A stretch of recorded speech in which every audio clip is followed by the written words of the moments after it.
प्रचंड बहुमतामुळे विरोधकांच्या बाकांवर पूर्ण 50 आमदारांची सुद्धा संख्या नाहीये। मात्र मंत्र्यांच्या अनुपस्थितीवरून फक्त विरोधकच नाही तर अनेक सत्ताधारी नेतेही नाराजी वर्तवू लागलेत। आजही सभागृहात पुन्हा त्याचीच प्रचिती आली। पाहूयात काय करणार आहे, काय करणार, काय तुम्ही काय करणार आहे? केवळ तुमच्या रुलिंग्स हायकोर्टात चॅलेंज करता येत नाही। या एका शॅडो खाली हवा तशा रुलिंग दिल्या जात आहेत।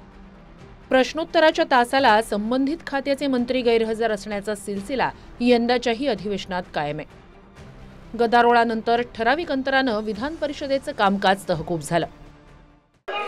सभागृहाचे कामकाज 15 मिनिटांसाठी तहकूब करत आहे। सभागृहाचे कामकाज अर्ध्या तासासाठी स्थगित करतो दादा। सभागृहाचे कामकाज स्थगित करीत आहे 15 मिनिटांसाठी।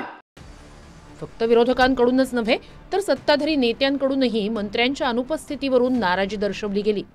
ते अभिनंदनास्पद बाब आहे आणि त्यात मंत्री महोदय नाही। 93 ची सूचना माझी लागोपाठ तिसऱ्या दिवशी येते सभापती महोदय, आणि याच्यात या खात्याचे मंत्रीच उपस्थित नाहीये आणि मंत्री उपस्थिती ठेवायची सभापती महोदय आपली जबाबदारी आहे। आपल्याकडे आता कालावधी कमी राहिलेला आहे, तर हे प्रश्न राखून किमान उद्या तरी यावेत अशी विनंती आहे सभापती महोदय आपणाला। त्यावरूनच अंबादास दानवे आणि सत्ताधाऱ्यांमध्ये खडाजंगी उडाली। 93 ची सूचना माझी लागोपाठ तिसऱ्या दिवशी येते सभापती महोदय, आणि याच्यात या खात्याचे मंत्रीच उपस्थित नाहीये। अब त्यांच्या वेळेनं चालायचं का? पण एकेकाला पॉलिटिकल अँगलनी प्रेरित होऊन 4-4 जण बोलायचं। जरा गिरीजी मला बोलू द्या प्लीज, मी तुमच्याशी नाही बोलत आहे। मी सांगून टाकतो, मंत्र्याचा हस्तक्षेप मला थांबवायला सांगा। नेहमी मध्ये तोंड घालायची गरज नाही यांनी। मी बाहेर जाऊन बसतो, मंत्र्यालाच बोलू द्या। नेहमी मध्ये तोंड घालतात, जरा समजून सांगता का नाही? मी नाही डिस्टर्ब होईल। अरे मी कसं डिस्टर्ब होईल? तुमच्या दोघांच्या मध्ये संसदीय कामकाज मंत्री बसले, त्याच्यामुळे मी बोलतो। मला संसदीय कामकाज मंत्र्याचा मी आदर करतो, त्याच्याविषयी मला काय म्हणणं नाहीये। सगळं तुमचंच खरं, आमचं सगळं खोटं आहे। आम्ही त्यांनी 4-4 जण बोलले, आम्ही मध्ये एक तरी डिस्टर्ब केलं का? पूर्ण शांततेत आम्ही ऐकलं। आता आमचं ऐका, मग काय करणार आहे तुम्ही? काय करणार आहे, काय करणार, काय तुम्ही काय करणार आहे? ते अभिनंदनास्पद बाब आहे आणि त्यात मंत्री महोदय नाही। प्रश्नोत्तराच्या तासाला संबंधित प्रभारी मंत्री यांनी उपस्थित राहणं क्रमप्राप्त आहे आणि याचं गांभीर्य लक्षात सगळीच घेतलं पाहिजे। तथापि आपण आता प्रश्नोत्तराचा तास संपेपर्यंत हा प्रश्न प्रलंबित ठेवू। ताईंचा प्रश्न अत्यंत महत्त्वाचा आहे आणि जर त्या खात्याचा मंत्री नसेल तर सरकार म्हणून जे सिनियर मंत्री आहेत, दादा गिरीश भाऊन सारखा सर्वात सिनियर माणूस इकडे आहे, तर मला वाटतं सरकार म्हणून उत्तराची जबाबदारी आहे आणि मंत्री उपस्थिती ठेवायची सभापती मध्ये आपली जबाबदारी आहे।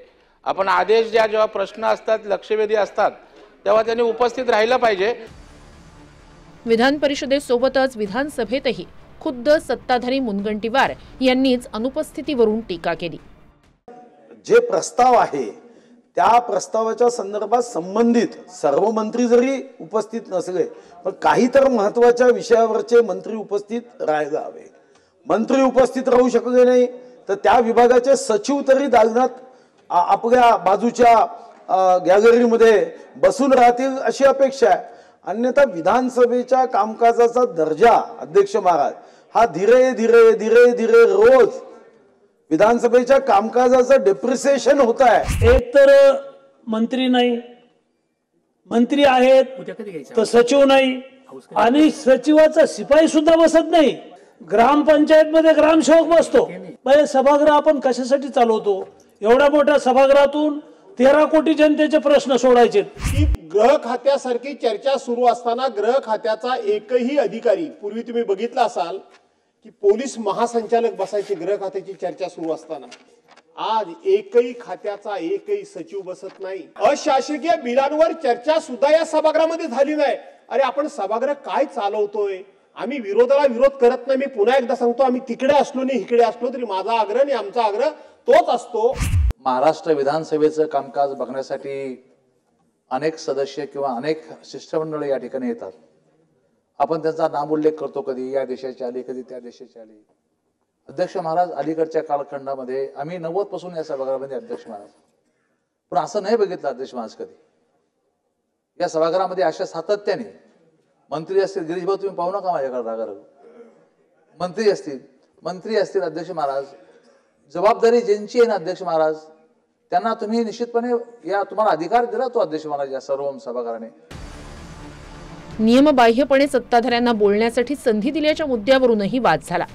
पॉइंट ऑफ इन्फॉर्मेशनच्या मुद्द्यावरून सत्तेतील 4 नेते बोलल्यानंतर या वादाची सुरुवात झाली.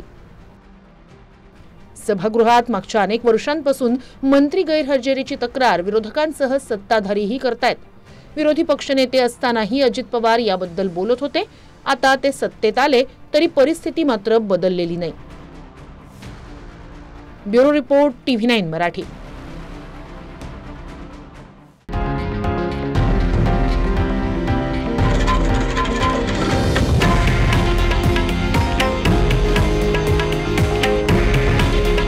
हे आहे देशातील नंबर 1 न्यूज नेटवर्क आणि आपण पाहत आहात TV9 मराठी. काळजी तुमची, हित महाराष्ट्राचं.